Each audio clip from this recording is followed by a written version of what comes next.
O'zimizga tomchilatib sug'orishni o'rnatyapmiz. 8-mayda dori sepilgan, kuydirilgan va 2 kun oldin o'toqdan chiqarildi.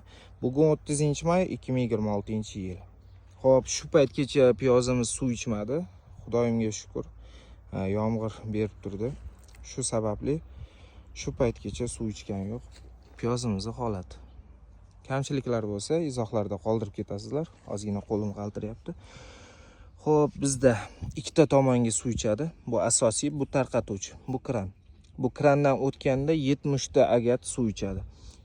Agatimiz 60 lik. Xo'p, tepaga 60, pastga 180 metr joy, 120 metr. O'fshi 180 metr joy suv ichadi. Xo'p, shunda hisoblaganda bir deganda ikkita joy ichsa, ikkita arig'imiz, xo'p, 1,5 gektar, 75 sotixdan 1,5 gektar joy suv ichadi.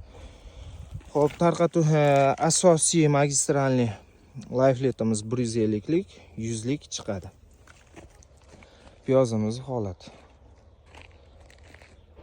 Bizda hozirda qilinayotgan ishlar shulardan iborat. Bizni kuzatib boring.